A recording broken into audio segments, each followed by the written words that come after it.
ওখানে চেলসির অনুকূলে বল, জেমস জেমস থেকে ওখানে চমৎকারভাবে কিন্তু এগিয়ে যাচ্ছে চেলসি। গোলের সম্ভাবনা, ওখানে পাস করলেন নুকু নুকু শট এবং গোল। খেলার শুরুতেই কিন্তু চেলসি তারা গোল করে বসলো। ওখানে সিনারিও ম্যাচে খেলা হচ্ছে, অসাধারণ পাস ছিল এবং নুকু নুকুর শটে কিন্তু গোল, কোনো রকম মিস করলেন না। চেলসি 1। আবার আক্রমণ অপোনেন্ট, ওখানে বাম পাশ ধরে আক্রমণে যাওয়ার চেষ্টা, আবারও চেলসির অনুকূলে বল। বুধরাইক 10 নম্বর প্লেয়ার চেলসি দলের, অসাধারণ শট এবং গোল। 2-2 সমতায় ফিরতে সক্ষম হলো চেলসি। অসাধারণভাবে কিন্তু তিনি এগিয়ে গিয়ে গোলটি দিয়ে দিলেন অপোনেন্টকে। আবার আক্রমণে ওখানে চেলসির 10 নম্বর প্লেয়ার,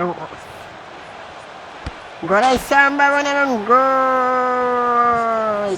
চেলসি দলের 10 নম্বর প্লেয়ার, এই লেফট উইঙ্গার অন্যতম সেরা প্লেয়ার বিশ্বের, তিনি কিন্তু অসাধারণ খেলছেন।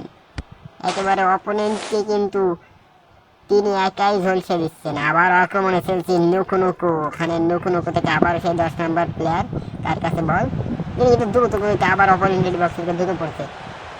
গোলের সম্ভাবনা, ওখানে পাস করলেন, ও নো, একেবারে সহজ একটি গোল কিন্তু মিস করে গেলেন ওখানে চেলসি দলের খেলোয়াড়।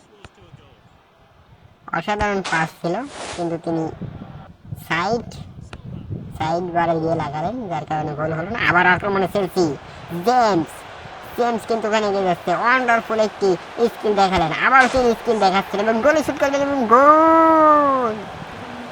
চেলসি তারা 4-2 গোলে এগিয়ে গেল।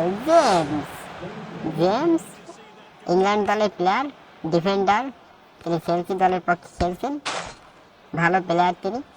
অসাধারণভাবে গোলটি তিনি করে ফেললেন। 90 মিনিটের খেলা শেষ, এখনই শেষ বাঁশি দেবে এবং দিল। চেলসি তারা 4-2 গোলে ম্যাচটা জিতে নিল। দর্শক, আপনি যদি চ্যানেলে নতুন হয়ে থাকেন অবশ্যই চ্যানেলটি সাবস্ক্রাইব করুন।